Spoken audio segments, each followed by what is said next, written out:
ग्रंथराज श्रीमद् भगवद गीता यथारूप अध्याय 18 श्लोक संख्या 75। अध्याय का नाम है उपसंहार संन्यास की सिद्धि। संजय कह रहे हैं तो आप लोग जानते हैं कि भगवद गीता का जो संवाद है अर्जुन और कृष्ण का वो समाप्त हो चुका है। तो संजय कह रहे हैं किससे? संजय कह रहे हैं किससे? धृतराष्ट्र से कह रहे हैं। क्या कह रहे हैं? व्यास की कृपा से मैंने ये श्रवण किया। साक्षात भगवान कृष्ण अर्जुन को जो उपदेश दे रहे हैं उससे मैंने श्रवण किया। संजय कह रहे हैं व्यास देव की कृपा से। व्यास देव संजय के कौन है? गुरु हैं। अब हम सुनेंगे प्रभुपाद जी तात्पर्य में क्या लिखते हैं। शिला प्रभुपाद की व्यास संजय के गुरु थे और संजय स्वीकार करते हैं कि व्यास की कृपा से ही वे भगवान को समझ सके।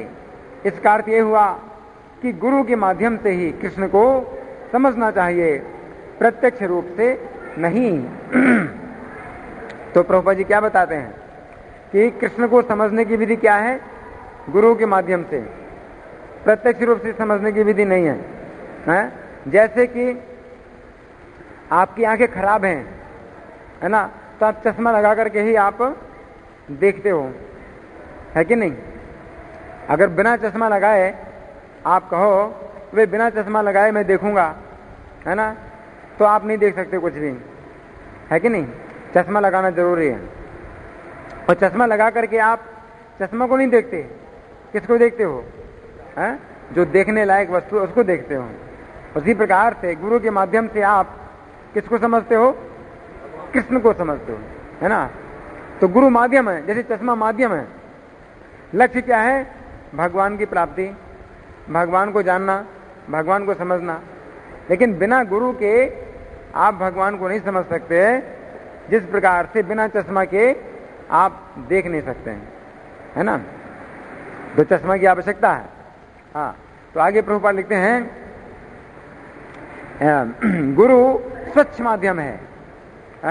स्वच्छ माध्यम जैसे चश्मा, जब साफ होता है तो फिर आपको साफ साफ दिखाई पड़ता है, चश्मा नहीं दिखाई पड़ेगा। अगर चश्मा गंदा है तो फिर आपको चश्मा दिखाई पड़ेगा, लेकिन आपको और कोई चीज नहीं दिखाई पड़ेगी, जो देखना चाहते वो नहीं दिखाई देगी, है ना। उसी प्रकार से गुरु जो है ना, अगर शुद्ध भक्त होता है तो वो स्वच्छ माध्यम होता है। क्या? भगवान को समझने के लिए। तो प्रभुपाद लिखते हैं गुरु स्वच्छ माध्यम है, यद्यपि अनुभव फिर भी प्रत्यक्ष ही होता है। अनुभव किसका होता है? भगवान का। प्रत्यक्ष अनुभव भगवान का होता है। जैसे कि ये करताल में देख रहा हूं चश्मा के द्वारा, तो बिल्कुल प्रत्यक्ष दिखाई पड़ रही है करताल, है कि नहीं? जबकि आंख में चश्मा लगा है तो मैं देख रहा हूं करताल को प्रत्यक्ष, चश्मा नहीं देख रहा हूं, है ना। उसी प्रकार से प्रत्यक्ष अनुभव कृष्ण का होता है, लेकिन माध्यम गुरु है। आगे प्रभुपाद लिखते हैं गुरु परंपरा का यही रहस्य है। गुरु परंपरा का ये रहस्य है ना।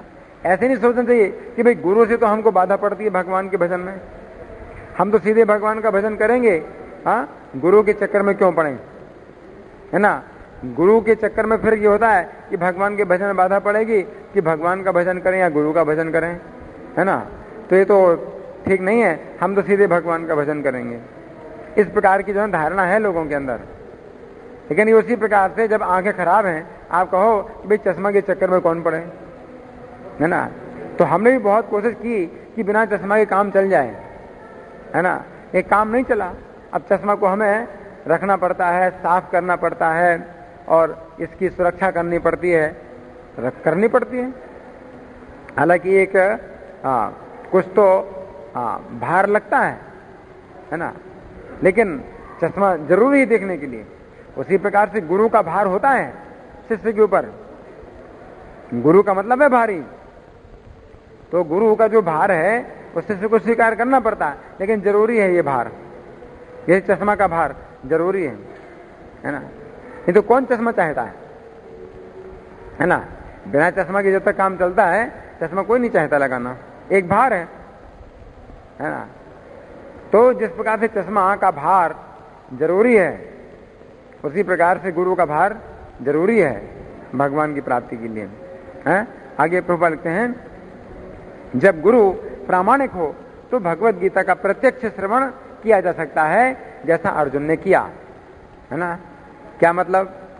जो गुरु है वो भगवत गीता यथावत बताएगा, अपनी बात नहीं जोड़ेगा, अपनी बात नहीं घुसेड़ेगा, है कि नहीं। जैसे चश्मा अगर मैला है तो उसमें जो कुछ दाग हैं चश्मे में, हाँ, या कुछ धब्बे हैं चश्मे में, तो फिर वो जो ना आपको देखने में बाधा डालेंगे, सामने किसी व्यक्ति को देखने में बाधा डालेंगे, किसी चीज को पढ़ने में बाधा डालेंगे, है ना। उसी प्रकार से गुरु जो है ना अगर शुद्ध नहीं अपनी बात जोड़ता है तो फिर दिक्कत होगी क्या? भगवान को समझने में, है ना। आगे प्रभुपाद लिखते हैं, संसार भर में अनेक योगी हैं लेकिन कृष्ण योगेश्वर हैं। हाँ, इस श्लोक में क्या कहा है संजय ने? योगम योगेश्वरात् कृष्णात् साक्षात रहता है। ये योग जो है कृष्ण ने स्वयं अर्जुन को बताया, और कृष्ण क्या है? योगेश्वर हैं। तो प्रभुपाद लिखते हैं, लेकिन कृष्ण योगेश्वर हैं। इस संसार भर में अनेक योगी हैं, अनेक योगी हैं, लेकिन कृष्ण क्या है? योगेश्वर हैं। उन्होंने भगवत गीता में स्पष्ट उपदेश दिया है, मेरी शरण में आओ, जो ऐसा करता है वो सर्वोच्च योगी है। बिल्कुल ठीक, योगेश्वर की शरण में आप जाओगे तो बिना कुछ किए आप सबसे बड़े योगी बन जाओगे, है ना, संपर्क से, है कि नहीं। जैसे राजा है, राजा का जो ना कोई पुत्र अगर बन जाए तो अपने आप राजा बन जाएगा, राजकुमार बन जाएगा, सबसे बड़ा धनी व्यक्ति बन जाएगा, केवल राजा का पुत्र बनने से, है कि नहीं। उसे कुछ करना नहीं पड़ता। फिर उसी प्रकार से योगेश्वर की शरण लेने से आप सबसे बड़े योगी बन जाओगे बिना कुछ योग साधना किए। तो बड़े बड़े योगी हैं, बहुत तीव्र योग साधना करते हैं, है ना, लेकिन कोई व्यक्ति इतना बड़ा योगी नहीं बन सकता है जितना बड़ा योगी कौन है? जो कृष्ण की शरण लेगा, क्योंकि वो योगेश्वर है कि नहीं। कोई भी मनुष्य जो है कितना भी परिश्रम करे, लेकिन वो जो है राजा के लड़के के बराबर धनी नहीं बन सकता। और राजा का लड़का कुछ परिश्रम नहीं करता है और धनी बन जाता है। क्यों? राजा का लड़का इसलिए। कोई कितना भी परिश्रम करे, कितना मेहनत करे, लेकिन राजा के लड़के के बराबर धनी कभी नहीं बन सकता। उसी प्रकार से कोई कितना भी योग साधन करे, परिश्रम करता है, तपस्या करता है, लेकिन कभी योगी नहीं बन सकता है उतना बड़ा जितना बड़ा योगी कौन है? जो योगेश्वर की शरण में जाए। बस कुछ करने की जरूरत नहीं है, इतना आसान है। तो सबसे बड़ा योगी है। छठे अध्याय के अंतिम श्लोक में इसकी पुष्टि हुई है। छठे अध्याय का अंतिम श्लोक बहुत महत्वपूर्ण है, सबको याद होना चाहिए। कितने लोगों को याद है छठे अध्याय का अंतिम श्लोक? योगी नाम अपनी सर्वेशाम, 1 2 बस 3, अच्छा 4। तो ये श्लोक जो है बहुत ही जो है महत्वपूर्ण है। तो इस सब योगियों में सर्वोच्च योगी कौन है? जो कृष्ण में अपना मन लगाता है, कृष्ण का भजन करता है, तो सबसे बड़ा योगी हो जाता है। कुछ करने की जरूरत नहीं। जैसे गोपियां अशिक्षित हैं, मूर्ख हैं, मूर्ख स्त्रियां हैं गोपियां। उन्होंने स्कूलों में कॉलेजों में कुछ पढ़ाई लिखाई थोड़ी करी है कि नहीं। गांव की स्त्रियां हैं, है कि नहीं। क्या है वो मंथन करती हैं, मक्खन दूध दही का मंथन करती हैं, गौओं की सेवा करती हैं, और क्या करती हैं, है ना। ये सर्वोच्च योगी हैं, सर्वोच्च योगी हैं। क्यों? कि कृष्ण में अपना मन लगाए हैं, इसी सर्वोच्च योगी हैं, है ना। तो ये जो ना भगवत गीता का जो श्लोक है ये बहुत रहस्यपूर्ण है। सबसे बड़ा योगी वो। तो कृष्ण को योगेश्वर कहा, और ये योग जो है योगेश्वर कृष्ण ने अर्जुन को दिया है। आगे प्रभुपाद लिखते हैं, नारद कृष्ण के शिष्य हैं और व्यास के गुरु हैं। यहां व्यास की बात आई ना, व्यास की बात आई है। तो प्रभुपाद जी कहते हैं कि व्यास देव के गुरु कौन है? नारद जी। और नारद जी के गुरु ब्रह्मा जी हैं या आप कृष्ण कह सकते हैं, क्योंकि कृष्ण से साक्षात नारद जी मिलते रहते हैं हमेशा और कृष्ण से सीधे भी ज्ञान प्राप्त करते रहते हैं। तो एक दृष्टि ये भी कहा जा सकता है कि नारद जी कृष्ण के शिष्य हैं, है ना। आगे, अतएव व्यास अर्जुन के ही समान प्रामाणिक हैं। व्यासदेव भी अर्जुन के समान प्रामाणिक हैं। अर्जुन ने साक्षात कृष्ण से श्रवण किया और व्यासदेव ने नारद जी से श्रवण किया और नारद जी ने कृष्ण से श्रवण किया, है ना। तो कोई अंतर नहीं है, व्यासदेव में और अर्जुन में कोई अंतर नहीं है। क्योंकि वे गुरु परंपरा में आते हैं और संजय व्यासदेव के शिष्य हैं, है ना। संजय व्यासदेव के शिष्य हैं। अब संजय के गुरु व्यासदेव और व्यासदेव के गुरु नारद जी और नारद जी के गुरु श्री कृष्ण हैं। गुरु परंपरा। अतएव व्यास की कृपा से संजय की इंद्रियां विमल हो सकी और वे कृष्ण का साक्षात दर्शन कर सके तथा उनकी वार्ता सुन सके। व्यास जी की कृपा से संजय को क्या हुआ? दिव्य दृष्टि प्राप्त हो गई, है ना। दिव्य दृष्टि प्राप्त हो गई। तो अभी हम कुछ इसके विषय में बताएंगे, वो घटना कि व्यास जी ने संजय को दिव्य दृष्टि क्यों प्रदान की। आगे प्रभुपाद लिखते हैं, जो व्यक्ति कृष्ण का प्रत्यक्ष श्रवण करता है वो इस गुह्य ज्ञान को समझ सकता है। कौन समझ सकता है? जो कृष्ण से प्रत्यक्ष श्रवण करता है। अब प्रत्यक्ष श्रवण करने का मतलब अब ये नहीं है कि अर्जुन की तरह कृष्ण आपको भी उपदेश करेंगे गीता का, ऐसा नहीं है।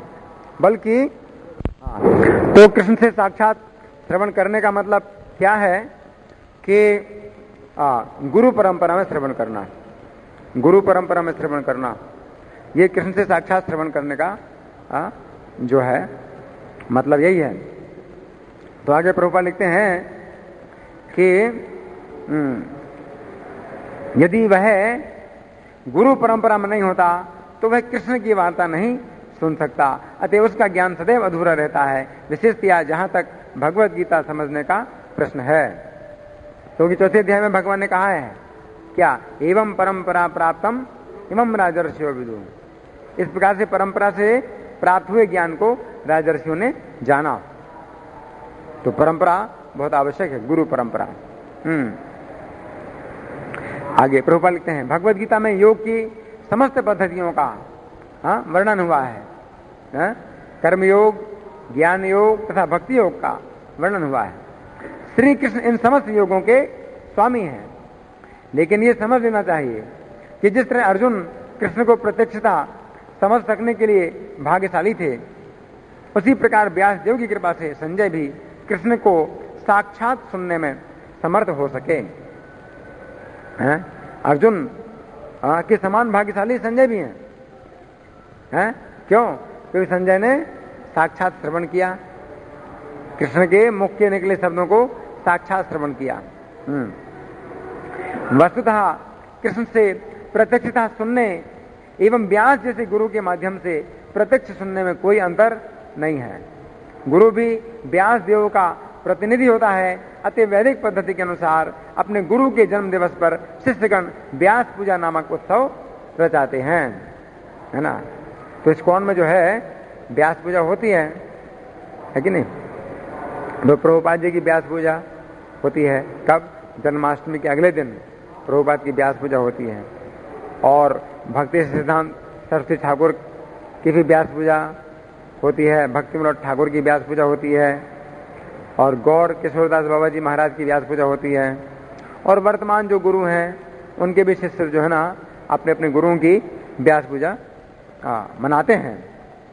तो व्यास पूजा का मतलब यही है कि जो इस समय जितने भी गुरु हैं वो व्यास देव के संदेश को ही बता रहे हैं, है ना, अपना कोई संदेश नहीं बता रहे हैं, इसलिए व्यास पूजा चलाती है। तो यहाँ प्रभुपाद जी का तात्पर्य समाप्त हुआ है और अब हम कुछ व्यास देव के बारे में और भी कुछ चर्चा करेंगे। व्यास देव जो है श्रीमद् भागवत के प्रथम स्कंद के चौथे अध्याय के 15वें श्लोक में बताया गया है। व्यास जी जो है एकांत में बैठे हैं, मन एकाग्र करने के लिए एकांत में बैठे हैं। कहां पर? सरस्वती के तट पर। सरस्वती के तट पर जब सूर्योदय हुआ तो व्यास जी जो है स्नान करके एकांत में बैठे। सकताचिन सरस्वत्या उपस्पृश्य जलम शुचि विविक्त एक आसीन उदित रवि मंडले। महर्षि व्यास देव ने देखा क्या? युग के कर्तव्यों में विरोध देखा। काल क्रम से पृथ्वी पर अदृश्य शक्तियों के कारण ऐसा विरोध होता है। परावरज्ञ सऋषि कालेना व्यक्त रंगताम योग धर्म व्यतिकरम प्राप्तम भुवि युगे युगे। तात्पर्य में प्रभु लिखते हैं व्यासदेव जैसे ऋषि मुक्त जीव होते हैं, अतः वे भूत और भविष्य को स्पष्ट देख सकते हैं, अतः वे कलियुग की विसंगतियों को देख सके, और तदनुसार उन्होंने जन सामान्य के लिए ऐसा प्रबंध किया जिससे वे इस अंधकारमय युग में प्रगतिशील जीवन बिता सकें। इस कलयुग के सामान्य लोग नाशवान पदार्थ के प्रति अधिक रुचि दिखाते हैं। अज्ञानता के कारण वे जीवन निधि का मूल्य नहीं समझ पाते और आध्यात्मिक ज्ञान से आलोकित नहीं हो पाते। तो व्यास जी कैसे हैं? परम ज्ञानी ऋषि हैं। अपनी दिव्य दृष्टि से काल के प्रभाव से प्रत्येक भौतिक वस्तु की अवनति को देख सकते थे। वे ये भी देख सकते थे कि श्रद्धा विहीन व्यक्तियों की आयु क्षीण होगी और वे सतोगुण के अभाव के कारण अधीर रहेंगे। इस प्रकार उन्होंने समस्त वर्णों तथा आश्रमों के लोगों के कल्याण पर विचार किया।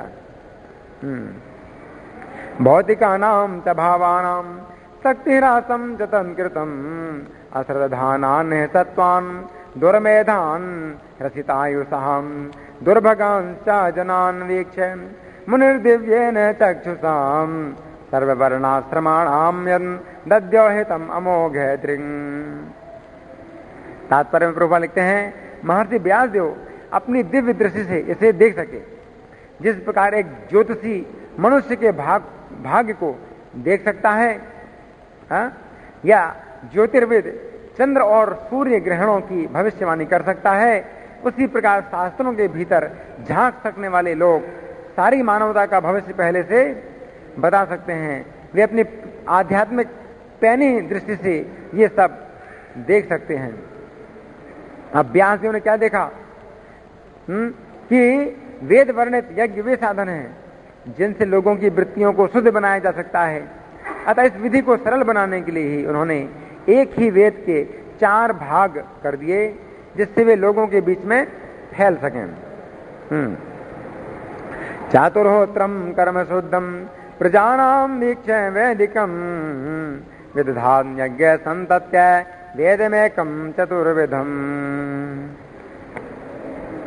इसलिए व्यास जी को क्या कहा जाता है? वेद व्यास। वेद व्यास का मतलब क्या है? जो वेदों का विस्तार करे, एक वेद से 4 वेद बनाए। मूल ज्ञान के स्रोतों वेदों के 4 पृथक विभाग किए गए। मूल ज्ञान के स्रोतों वेदों के 4 पृथक विभाग किए किसने? व्यास जी ने। लेकिन पुराणों में वर्णित ऐतिहासिक प्रामाणिक कथाएं पंचम वेद कहलाती हैं। जो पुराण है ये 5वां वेद कहलाता है। ऋग्यजुः सामथर्वाख्या वेदाश्चत्वार उद्धृताम् इतिहास पुराणम च पंचमो वेद उच्यते। वेदों के 4 विभाग हो जाने के बाद ऋग्वेद के आचार्य बने कौन? पैल मुनि, व्यास जी के शिष्य पैल, वो मुनि वे बने ऋग्वेद के आचार्य। और जैमिनी बने सामवेद के आचार्य, जैमिनी। और वैशंपायन बने यजुर्वेद के आचार्य। ये सब व्यास जी के शिष्य हैं, पैल, जैमिनी और वैशंपायन। तत्र द्वे धरा पैला सामगो जैमिनी कवि वैशंपायन एवैको निष्णातो यजुषाम मुतैम। अच्छा, अब और कौन रह गया? अथर्ववेद। अथर्ववेद के आचार्य हैं सुमंतु मुनि। सुमंतु।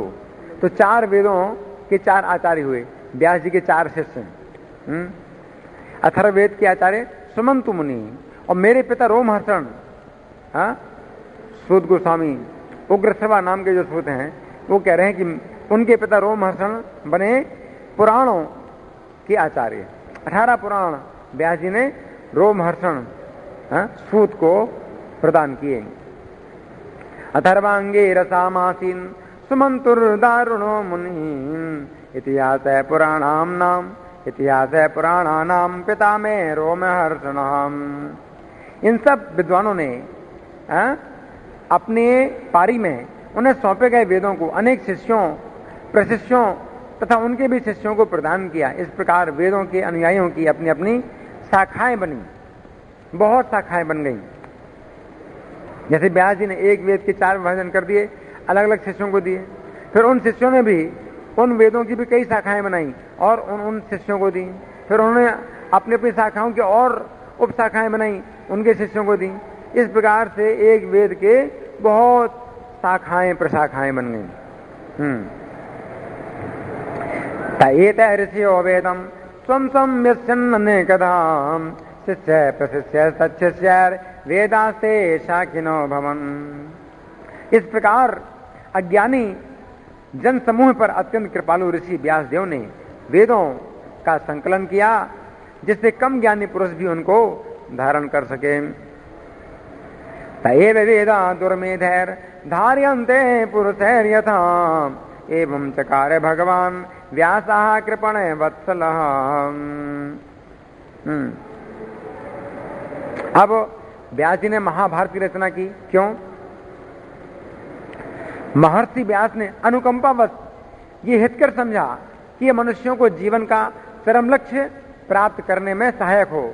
इस प्रकार उन्होंने स्त्रियों, शूद्रों और द्विज बंधुओं के लिए महाभारत नामक महान ऐतिहासिक कथा का संकलन किया। व्यास जी की बहुत कृपा है, महाभारत की रचना की उन्होंने। स्त्री शूद्र द्विज बंधु नाम त्रयीना स्तुति गोचराम कर्म श्रेयसी मूढ़ानाम श्रेय एवं भवेदिह इति भारतमाख्यानम कृपया मुनिना कृतम। तात्पर्य में प्रभु लिखते हैं, अल्पज्ञ श्रेणी के व्यक्ति यथा स्त्रियां, शूद्र और उच्च वर्णों के अयोग्य पुत्र ये आवश्यक योग्यताओं से विहीन होते हैं, जिससे वे दिव्य वेदों के उद्देश्य को नहीं समझ पाते। ऐसे लोगों के लिए महाभारत लिखा गया। महाभारत का उद्देश्य वेदों के उद्देश्य की पूर्ति है। अतः इस महाभारत में वेद का सार क्या है? भगवद गीता सन्निविष्ट है। भगवद गीता महाभारत में है और ये वेद का सार है। अल्पज्ञ लोग सिद्धांत की अपेक्षा कथाओं में अधिक रुचि दिखाते हैं। अतः वेदों के सिद्धांत का प्रवचन भगवान कृष्ण द्वारा भगवद गीता के रूप में किया गया। व्यासदेव और भगवान कृष्ण दोनों ही दिव्य पद पर हैं। अतः उन्होंने इस युग की पतित आत्माओं के कल्याण के लिए सहयोग किया। भगवद गीता समस्त वैदिक ज्ञान का सार है। यह आध्यात्मिक मूल्यों का वैसा ही प्रथम ग्रंथ है। जिस प्रकार उपनिषदें हैं, वेदांत सिद्धांत तो अध्यात्म के स्नातकों के अध्ययन करने का विषय है। केवल स्नातकोत्तर छात्र ही आध्यात्मिक या भगवत भक्ति में प्रवेश पा सकते हैं। भगवान की भक्ति स्नातकोत्तर है। स्नातकोत्तर का मतलब पोस्ट ग्रेजुएशन है ना। ग्रेजुएशन में क्या है? वेद है, और पोस्ट ग्रेजुएशन में भगवान की भक्ति है। स्नातकोत्तर ये महान विज्ञान है और इसके परम आचार्य श्री चैतन्य महाप्रभु के रूप में स्वयं भगवान है। जो पोस्ट ग्रेजुएट स्टडी है वेदों की, वो क्या है? भगवान की भक्ति। उसके परम आचार्य चैतन्य महाप्रभु हैं। जो लोग उनके द्वारा शक्ति प्रदत्त हैं, वे ही दिव्य भगवत भक्ति में अन्यों को दीक्षित कर सकते हैं। अब व्यासदेव के बारे में प्रभुपाद ने और भी लिखा है। इनको कई नामों से पुकारा जाता है। कृष्ण भी इनको कहा जाता है। व्यासदेव को कृष्ण भी कहा जाता है। क्यों? सांवले रंग के हैं इसलिए। और कृष्ण द्वैपायन भी कहा जाता है। और फिर द्वैपायन भी कभी कभी कहा जाता है, द्वैपायन। और सत्यवती सुत कहा जाता है? तो सत्यवती के पुत्र हैं। पाराशर्य कहा जाता है, क्यों? पराशर मुनि के पुत्र हैं इसलिए पाराशर्य। और पराशरात्मज, आत्मज का मतलब पुत्र, तो पराशरात्मज भी कहे जाते हैं। बादरायण कहे जाते हैं, बादरायण। अयन का मतलब स्थान, निवास, और बादर का मतलब है बेर के वृक्षों का वन, बद्री वन, बादरायण। और वेद व्यास, ये कई नाम हैं इनके। ये महान सेनापति पितामह भीष्मदेव के पिता महाराज शांतनु से अपनी माता सत्यवती के गर्भ से उनकी सगाई होने के पूर्व ही महामुनि पराशर द्वारा उत्पन्न हुए थे। ठीक है ना? भीष्म की माता सत्यवती, ठीक है ना, और भीष्म के पिता शांतनु। तो जब सत्यवती शांतनु का विवाह नहीं हुआ था तो विवाह के पहले ही पराशर मुनि के द्वारा ये उत्पन्न हुए थे व्यास जी। इसमें कोई दोष नहीं है कि पराशर मुनि ने, तो जब पराशर मुनि ने सत्यवती से वेद व्यास को उत्पन्न किया था तो उनकी कोई काम वासना नहीं थी। कुछ एक विशेष समय था, ग्रहों का कुछ ऐसा मेल था जिस समय उन्होंने विचार किया कि मुझे भगवान के अवतार को लाना है इस पृथ्वी पर, इसलिए उन्होंने सत्यवती को माता बनाया और व्यास जी को उत्पन्न किया, है ना। तो ये जो है ना दिव्य ये कार्य है पराशर मुनि का, है। और सत्यवती का भी जो है कौमार्य नष्ट नहीं हुआ, बल्कि व्यास जी की माता बनने के बाद सत्यवती के शरीर से और सुगंध आने लगी। सत्यवती को पहले मत्स्यगंधा कहा जाता था। मत्स्यगंधा माने जिसके शरीर से मछली की गंध आए। मछली की गंध कैसी होती है? बहुत खराब होती है। लेकिन उसके बाद वो योजन गंधा कहलाने लगी। उसके शरीर से 1 योजन तक सुगंध फैलती थी जब व्यास देव की माता बन गई। तो ये दिव्य है, ना, ये दिव्य कार्य था। तो आगे प्रभुपाद लिखते हैं कि ये नारायण के सत्यावेश अवतार हैं और ये सारे विश्व में वैदिक ज्ञान का प्रसार करते हैं। सत्यावेश अवतार हैं व्यास जी। सत्यावेश अवतार का मतलब साहित्य शक्ति का आवेश है व्यास जी में, है ना। सत्यावेश अवतार मतलब जीव तत्व होते हैं, लेकिन भगवान की कोई विशेष शक्ति उन पर जब कार्य करती है तो वे असाधारण कार्य कर रहे हैं। तो साहित्य शक्ति भगवान की साहित्य शक्ति से आवेशित थे, इसलिए इन्होंने जो 18 पुराण और 4 वेद, 108 उपनिषद इनकी रचना की है। आगे इसीलिए जब किसी वैदिक ग्रंथ का विशेष रूप से पुराणों का पारायण करना होता है तो व्यास देव को नमस्कार किया जाता है। कैसे? एक श्लोक है ना जिसमें नमस्कार किया जाता है व्यास देव को भी। नारायणम नमस्कृत्य नरम चैव नरोत्तमम देवीम सरस्वतीम व्यासम ततो जयम उदीरयेत, है ना। तो व्यास देव को नमस्कार किया जाता है। सुखदेव गोस्वामी इनके पुत्र थे और वेदों की विभिन्न शाखाओं के लिए नियुक्त है। वैशंपायन जैसे ऋषि उनके शिष्य थे। ये महाकाव्य महाभारत तथा परम दिव्य ग्रंथ भागवत के लेखक हैं व्यास जी। इन्होंने ब्रह्म सूत्र, वेदांत सूत्र या बादरायण सूत्र का संग्रह किया था। 3 नामों से जाना जाता है, ब्रह्म सूत्र या वेदांत सूत्र या बादरायण सूत्र। अपनी कठिन तपस्या के कारण ये ऋषियों में सर्वाधिक सम्मानित लेखक हैं। इन्होंने कलयुग की जनता के कल्याण के लिए जब अपने महाकाव्य महाभारत को लिखना चाहा तो उन्हें ऐसे समर्थ लिपिक की आवश्यकता हुई। लिपिक मतलब लिखने वाला। महाभारत बहुत बड़ा ग्रंथ है, 1 लाख श्लोकों का है, तो उनको चाहिए था कोई लिखने वाला।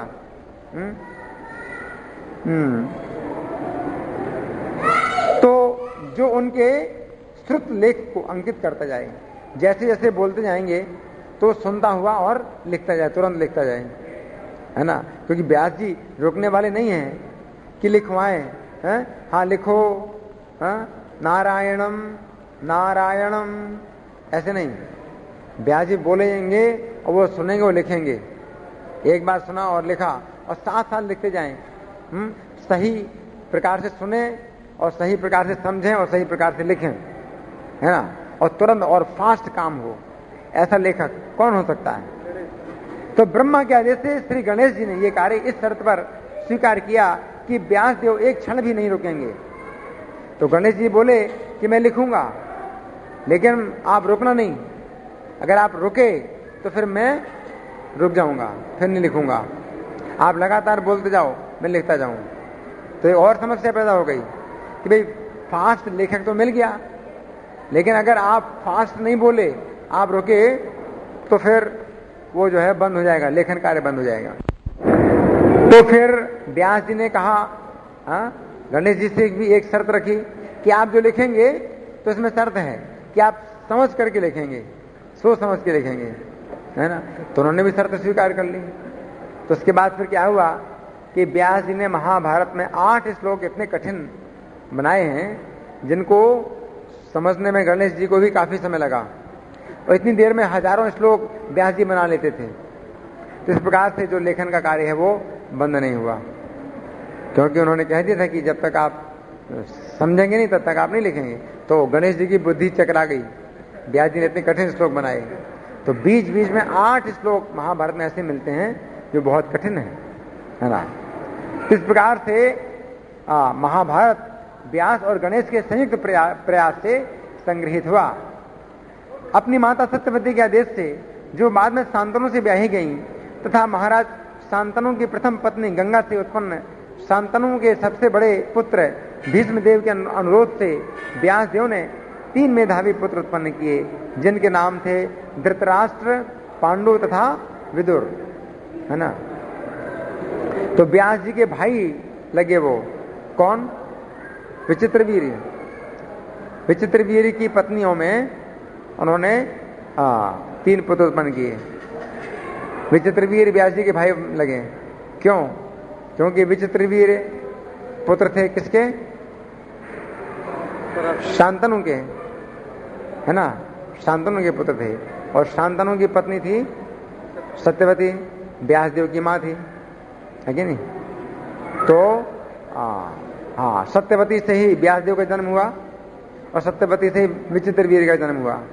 तो व्यासदेव सत्यवती भाई भाई लगे। तो विचित्रवीर की मृत्यु के बाद व्यासदेव ने उनकी पत्नियों में 3 पुत्र उत्पन्न किए, है ना। अंबिका से धृतराष्ट्र को जन्म दिया, अंबालिका से पांडु को, और दासी से विदुर जी को जन्म दिया। आगे व्यासदेव ने कुरुक्षेत्र युद्ध के बाद तथा महाभारत के सारी योद्धाओं की मृत्यु के बाद महाभारत की रचना की। सर्वप्रथम महाराजा परीक्षित के पुत्र महाराज जन्मेजय के राज दरबार में इसे सुनाया गया। वैशंपायन नाम के जो ऋषि हैं उन्होंने महाभारत सुनाया। किसको? जन्मेजय को सुनाया। अब हम उस घटना को सुनेंगे कि व्यास जी ने संजय को दिव्य दृष्टि प्रदान की। तो कैसे दिव्य दृष्टि प्रदान की, कारण क्या था, है ना। तो दोनों सेनाएं जो है खड़ी हैं, युद्ध के लिए तैयार हैं। तो व्यास जी ने देखा कि आमने सामने खड़ी हुई दोनों सेनाएं जो है तैयार हैं युद्ध के लिए। तो भूत, भविष्य और वर्तमान तीनों कालों का ज्ञान रखने वाले व्यास जी ने एकांत में बैठे हुए राजा धृतराष्ट्र के पास आकर कहा, क्या कहा? राजन, तुम्हारे पुत्रों तथा अन्य राजाओं का काल आ गया है। धृतराष्ट्र व्यास जी के पुत्र हैं। तो व्यास जी धृतराष्ट्र से कह रहे हैं कि राजन, आपके पुत्रों का और अन्य राजाओं का काल आ पहुंचा है। वे युद्ध में एक दूसरे का संहार करने को तैयार हैं। यदि तुम इन्हें संग्राम में देखना चाहो तो मैं तुम्हें दिव्य दृष्टि प्रदान करूं, इससे तुम वहां गए तो भली भांति देख सकोगे। धृतराष्ट्र जन्म से अंधे थे और व्यास जी कहते हैं मैं तुम्हें दिव्य दृष्टि प्रदान करता हूं, अगर तुम चाहते हो तो तुम इस युद्ध को देखोगे। तो धृतराष्ट्र ने कहा, ब्रह्मर्षिवर, युद्ध में मैं अपने ही कुटुंब का वध नहीं देखना चाहता। धृतराष्ट्र ने कहा। आप समझे संजय को दिव्य दृष्टि कैसे प्राप्त हुई, संजय को दिव्य दृष्टि नहीं मिलनी थी। व्यास जी तो धृतराष्ट्र को ही दिव्य दृष्टि देना चाहते थे, लेकिन धृतराष्ट्र ने क्या कहा कि मैं अपने कुटुंब का वध नहीं देखना चाहता अपनी आंखों से, किंतु आपके प्रभाव से युद्ध का पूरा समाचार सुन सकूं, ऐसी कृपा अवश्य कीजिए कि जो देखने वाला हो वो मुझे बताए, हाँ देखा हुआ तो मैं सुनना चाहता हूं। तो धृतराष्ट्र युद्ध का समाचार सुनना चाहते हैं, ये जानकर व्यास जी ने संजय को दिव्य दृष्टि का वरदान दिया। तो संजय जो कह रहे हैं व्यास जी की कृपा से, है ना। तो व्यास जी की कृपा कैसे हुई संजय पर? क्योंकि धृतराष्ट्र ने कहा कि मैं नहीं देखना चाहता हूं, तो मुझे दिव्य दृष्टि नहीं चाहिए। तो व्यास जी ने संजय को दिव्य दृष्टि का वरदान दिया। वे धृतराष्ट्र से बोले, राजन ये संजय तुम्हें युद्ध का वृत्तांत सुनाएगा। संपूर्ण युद्ध क्षेत्र में कोई भी बात ऐसी ना होगी जो इससे छिपी रहे। ये दिव्य दृष्टि से संपन्न और सर्वज्ञ हो जाएगा। सामने हो या परोक्ष में हो कोई घटना, सामने हो या परोक्ष में हो कोई घटना, दिन में हो या रात में हो कोई भी घटना, अथवा मन में सोची हुई क्यों ना हो, वह बात भी संजय को मालूम हो जाएगी। इसे शस्त्र नहीं काट सकेंगे, संजय को शस्त्र नहीं काट पाएंगे। क्यों? संजय युद्ध में है। संजय जो है कौरव सेना की युद्ध में है। तो व्यास जी कहते हैं कि युद्ध में जो ना बहुत से योद्धा कटेंगे मरेंगे, लेकिन संजय को शस्त्र नहीं काट पाएंगे, क्योंकि मेरा वरदान है। युद्ध में रहते हुए भी संजय को कोई घाव नहीं होगा शस्त्रों का, है ना। और परिश्रम से कोई कष्ट नहीं होगा, और तुम्हें इस युद्ध से जीता जागता, और ये इस युद्ध से जीता जागता निकल आएगा। संजय जिंदा रहेगा, है ना। व्यास जी ने कहा, मैं इन कौरव और पांडवों की कीर्ति का विस्तार करूंगा, तुम इनके लिए शोक ना करना। ये देव का विधान है, इसे टाला नहीं जा सकता। युद्ध में जिस ओर धर्म होगा उसी पक्ष की जीत होगी। महाराज, इस संग्राम में बड़ा भारी संहार होगा, क्योंकि ऐसे ही भय सूचक अपशकुन दिखाई देते हैं। कौन कह रहा है? व्यास जी कह रहे हैं। किससे कह रहे हैं? धृतराष्ट्र से कह रहे हैं। कैसे शकुन है? दोनों संध्याओं की बेला में बिजली चमकती है और सूर्य को 3 रंग के बादल ढक देते हैं। दोनों संध्या, सवेरे की संध्या, शाम की संध्या, दोनों संध्या में। और क्या है? ये ऊपर नीचे सफेद और लाल और बीच में काले होते हैं। ये 3 रंग के जो मेघ हैं वो कैसे हैं? बीच में काले हैं और ऊपर नीचे सफेद और लाल हैं, है ना। बड़ा भयानक है ये। सूर्य और चंद्रमा और तारे जलते हुए जैसे दिखाई पड़ते हैं। दिन रात में कोई अंतर नहीं जान पड़ता। ये लक्षण भय उत्पन्न करने वाला है। कार्तिक की पूर्णिमा को नील कमल के समान रंग वाले आकाश में चंद्रमा प्रभाहीन होने के कारण कम दिखता था, उसका रंग अग्नि के समान था। इससे सूचित होता है कहने को सूरवीर राजा और राजकुमार युद्ध में प्राण त्याग कर पृथ्वी पर शयन करेंगे। कार्तिक की पूर्णिमा, कार्तिक की पूर्णिमा के बाद ही युद्ध हुआ था। कार्तिक की पूर्णिमा के बाद अग्रहायण लगता है।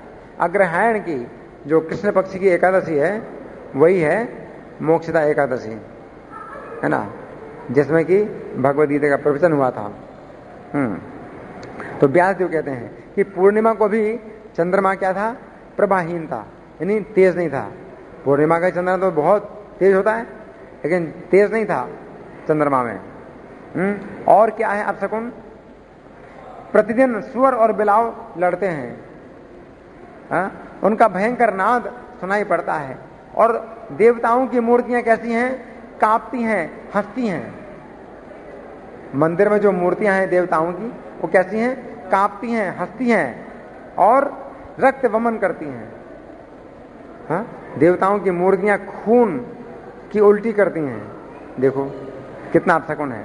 और अकस्मात पसीने से तर हो जाती हैं, मूर्तियां से पसीना निकलता है, बड़ा अपशकुन है।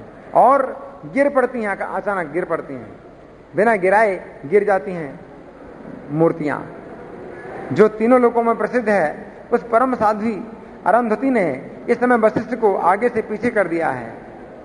शनैश्चर रोहिणी को पीड़ा दे रहा है। चंद्रमा का मृग चिन्ह मिट सा गया है। इससे बड़ा भारी भय होने वाला है। और गौओं के पेट से गधे उत्पन्न होते हैं। कितना अपशकुन है। गौओं के पेट से गधे पैदा होते हैं और घोड़ी से गऊ का बछड़ा पैदा होता है, और कुत्तों से गीदड़ पैदा होते हैं। चारों ओर बड़े जोर की आंधी चलती है, धूल का उड़ना बंद ही नहीं होता है ना। तो ये जो है अपशकुन है। व्यास जी ने बताया धृतराष्ट्र को।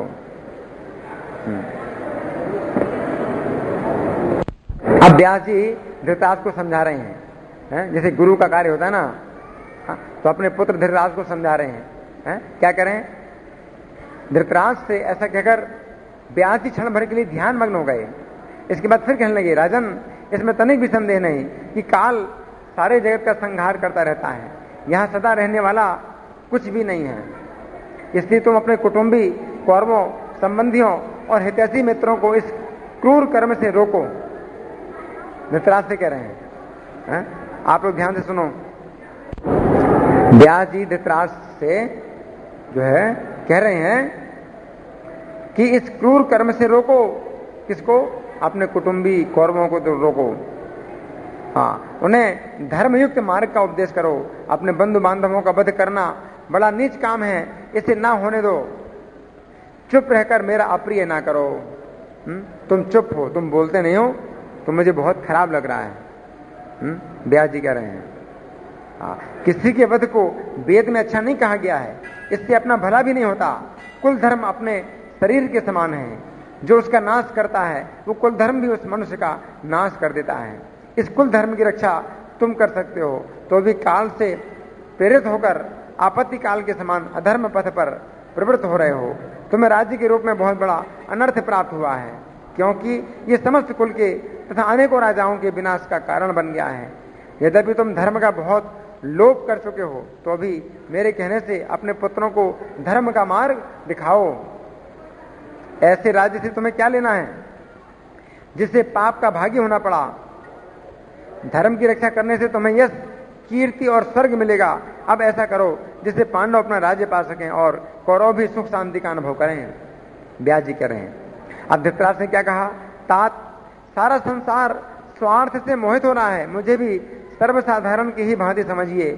मेरी बुद्धि भी अधर्म करना नहीं चाहती, परंतु क्या करूं, मेरे पुत्र मेरे बस में नहीं है। ये धृतराष्ट्र ने कहा। अब कुछ धृतराष्ट्र और संजय के बीच में भी बातें सुनिए। बीच में महाभारत युद्ध के बीच में जो है संजय ने धृतराष्ट्र से कहा, क्या कहा? राजा धृतराष्ट्र ने पूछा, संजय, पांडवों का ऐसा पराक्रम सुनकर मुझे बड़ा ही भय और विस्मय हो रहा है। सब ओर से मेरे पुत्रों का ही पराभव हो रहा है। ये सुनकर मुझे बड़ी चिंता होती है कि अब मेरे पक्ष की जीत कैसे होगी।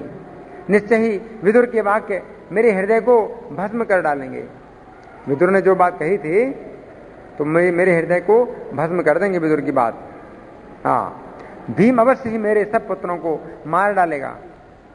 मुझे ऐसा कोई वीर दिखाई नहीं देता जो संग्राम भूमि में मेरे पुत्रों की रक्षा कर सके। सूत, मैं एक बात पूछता हूं, ठीक ठीक बताओ, पांडवों में ऐसी शक्ति कहां से आ गई? धृतराष्ट्र पूछ रहा है संजय से। तो संजय ने उत्तर दिया। संजय ने कहा, राजन, आप सावधानी से सुनिए और सुनकर वैसा ही निश्चय कीजिए। इस समय जो कुछ हो रहा है वो किसी मंत्र या माया के कारण नहीं है। कोई मंत्र या माया के कारण नहीं हो रहा है? बात यह है कि महाबली पांडव लोग सर्वदा धर्म में तत्पर रहते हैं, और जहां धर्म होता है वहीं जय हुआ करती है। इसी से युद्ध में भी अवध हो रहे हैं और उन्हीं की जीत भी हो रही है। आपके पुत्र कैसे हैं? दुष्ट चित्त वाले हैं, पाप परायण हैं, निष्ठुर हैं और कुकर्मी हैं, इसलिए वे युद्ध में नष्ट हो रहे हैं। उन्होंने नीच पुरुषों के समान पांडवों के प्रति अनेक क्रूरताएं की हैं। अब हमें उन निरंतर किए हुए पाप कर्मों का भयंकर फल प्राप्त होने का समय आया है। इसलिए पुत्रों के साथ अब आप भी उसे भोगिए। संजय कह रहे हैं आप भी भोगिए। आपके सुहृद कौन थे? विदुर, भीष्म, द्रोण और मैंने भी आपको बार बार रोका, किंतु आपने हमारी बात पर कुछ ध्यान ही नहीं दिया। संजय कह रहे हैं जिस प्रकार मरणासन्न पुरुष को औषध और पथ्य अच्छे नहीं लगते, वैसे ही आपको अपने हित की बात अच्छी नहीं मालूम हुई। संजय कह रहे हैं अब आप जो मुझसे पांडवों की विजय का कारण पूछते हैं, सो इस विषय में मैंने जैसा सुना है वो बताता हूं।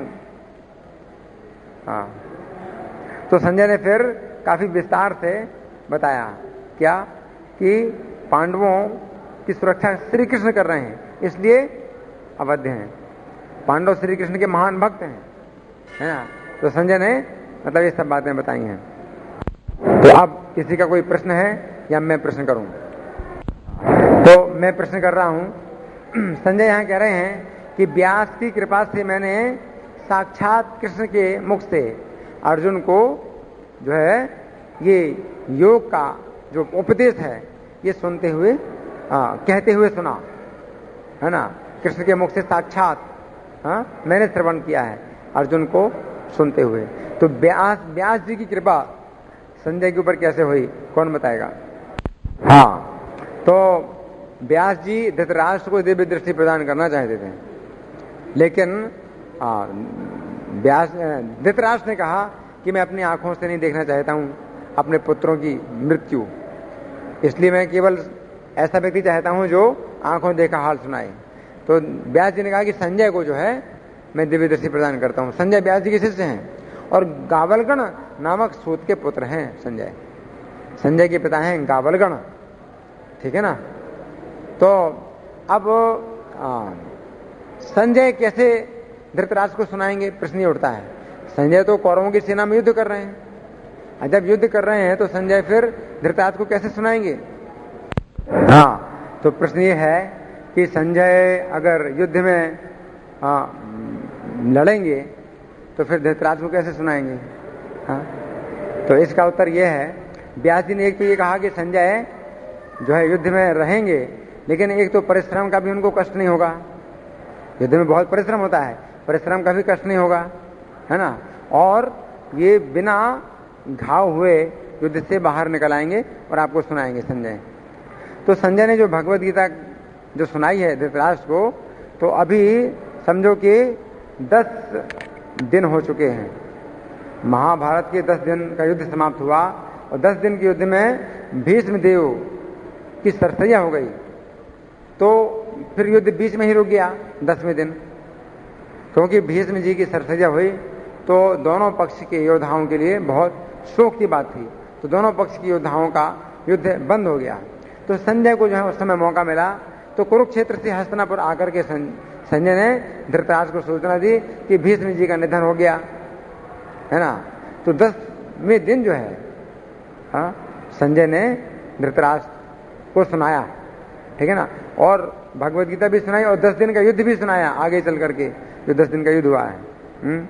इसमें लिखा है कि एक दिन की बात है, राजा धृतराष्ट्र चिंता में निमग्न होकर बैठे थे। इसी समय सहसा संग्राम भूमि से लौटकर संजय उनके पास आया और बहुत दुखी होकर बोला, महाराज मैं संजय हूं, आपको प्रणाम करता हूं।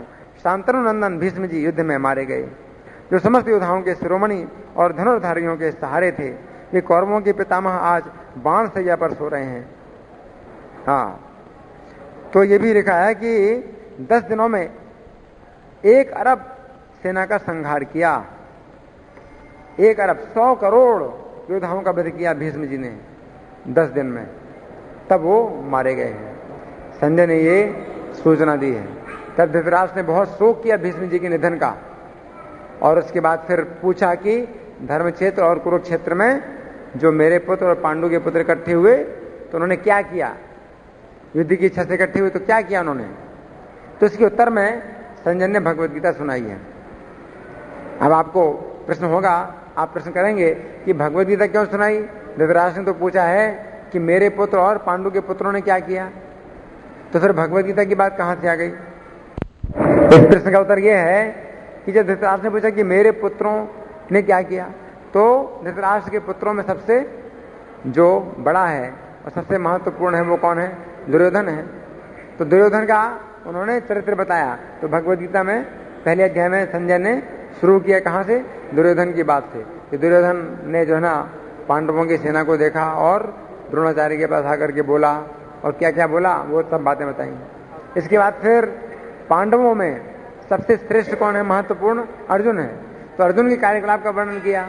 तो अर्जुन के साथ में माधव हैं, तो उनकी भी बात आ गई। तो अर्जुन ने चूंकि भगवद गीता सुनी तो वो बहुत महत्वपूर्ण कार्य था, तो अर्जुन का वो कार्य जो है धृतराष्ट्र को संजय सुना रहे हैं, क्योंकि वो पांडु के सबसे श्रेष्ठ पुत्र हैं। तो भगवान कृष्ण की बात भी आ गई उसमें, क्योंकि अर्जुन के साथ कृष्ण भी जुड़े हुए हैं। यद्यपि धृतराष्ट्र ने कृष्ण के बारे में कुछ नहीं पूछा था, लेकिन फिर भी कृष्ण की बात आ गई, क्योंकि अर्जुन का वर्णन करना था। और अर्जुन की बात क्यों आ गई? क्योंकि पांडु के पुत्रों में सबसे श्रेष्ठ अर्जुन है। इस प्रकार से भगवद गीता का जो संदेश है वो धृतराष्ट्र को प्राप्त हुआ। इनका प्रश्न है कि जब किसी व्यक्ति की इंद्रियां शुद्ध हो जाती हैं तो उसको दिव्य दृष्टि प्राप्त होती है, और यहां पर बताया गया है कि संजय को दिव्य दृष्टि प्राप्त हुई। व्यास जी ने धृतराष्ट्र को दिव्य दृष्टि देना चाहा, कुछ विशेष पुत्र स्नेह के कारण है? और धृतराष्ट्र जो है बहुत व्यास जी के प्रति बहुत श्रद्धालु भी थे, और व्यास जी ने भी दिव्य दृष्टि केवल उतना समय के लिए दिए जितने समय के लिए युद्ध चलेगा, और वो भी युद्ध का ही केवल हाल देखने के लिए। दिव्य दृष्टि से तो आप सब कुछ जान सकते हैं, सब कुछ देख सकते हैं, लेकिन व्यास जी को केवल धृतराष्ट्र को दिव्य दृष्टि प्राप्त होगी केवल उतने समय के लिए जब तक महाभारत का युद्ध चलेगा, और उसी स्थान के लिए जिस स्थान में महाभारत का युद्ध हो रहा है। क्योंकि धृतराष्ट्र की इच्छा होगी, उनको दे आई कि भाई जन्म से अंधा है बेचारा है, तो चलो कम से कम ये तो प्रसिद्ध घटना है जो महाभारत की, तो वो देख ले। क्योंकि इस युद्ध को देखने के लिए आकाश में भी विमानों की भीड़ लगेगी, देवता लोग भी जो ना देखेंगे इस युद्ध को। बहुत बड़ा ऐतिहासिक युद्ध है ये है। तो धृतराष्ट्र की इच्छा है तो चलो उसकी इच्छा पूरी कर दूं, है ना। और कोई प्रश्न किसी का? नहीं, मैंने ये नहीं कहा कि संजय युद्ध भूमि से रोज आते थे, रोज नहीं आ पाते थे। 10 दिन के बाद आए जब भीष्म जी का निधन हुआ, क्योंकि युद्ध बंद हो गया इसलिए। तो वो संजय आए और धृतराष्ट्र को 10 दिन का पूरा युद्ध समाचार सुना दिया, और रात भर रुके धृतराष्ट्र को सुनाते रहे, और सवेरे होते ही फिर आ गए युद्ध में शामिल हो गए। फिर भी द्रोणाचार्य का जब निधन हुआ तो 5 दिन के बाद, जहां तक 5 दिन ही है, 5 दिन के बाद फिर आए संजय, और धृतराष्ट्र को फिर द्रोणाचार्य की मृत्यु का समाचार सुनाया। द्रोणाचार्य की मृत्यु हुई तो उसमें भी कौरव पांडवों की भावनाएं बहुत जुड़ी थी, तो उनका जो है युद्ध बंद हो गया। तो उस समय मौका मिला संजय को, तो फिर धृतराष्ट्र को 5 दिन का फिर से युद्ध का समाचार सुना दिया। अच्छा, इनका प्रश्न है कि दिव्य दृष्टि से क्या फायदा? संजय जब युद्ध भूमि में थे तो उन्होंने सामने ही सुनी भगवद गीता और पूरा युद्ध भी देखा। नहीं, दिव्य दृष्टि का मतलब यह है, एक तो भूलेगा नहीं जो देखा है, और प्रत्यक्ष हो या परोक्ष हो, और मन के अंदर की बातें को भी जान सकते हैं। और जो व्यक्ति युद्ध कर रहा है वो युद्ध को देख नहीं सकता है, आप समझो। जो व्यक्ति युद्ध कर रहा है वो युद्ध को नहीं देख सकता है। जैसे कि खिलाड़ी, जो हॉकी का जो मैच है उसमें जो खिलाड़ी अगर खेल रहे हैं तो युद्ध का वर्णन नहीं कर सकते वो, है ना। और फिर कौन किससे युद्ध कर रहा है, कहाँ किसकी क्या बात हो रही है, वो वर्णन नहीं कर सकते हैं। तो संजय के बाद दिव्य दृष्टि थी, इसलिए वो पूरा वर्णन कर सकते थे। धन्यवाद। ग्रंथराज श्रीमद् भगवद गीता के, जगत गुरु शिला प्रभुपाद के, श्री राधा पार्थसारथी ललिता विशाखा के, श्री कौंडताय भगवान की, श्री श्री सीताराम लक्ष्मण हनुमान की। हरे कृष्ण।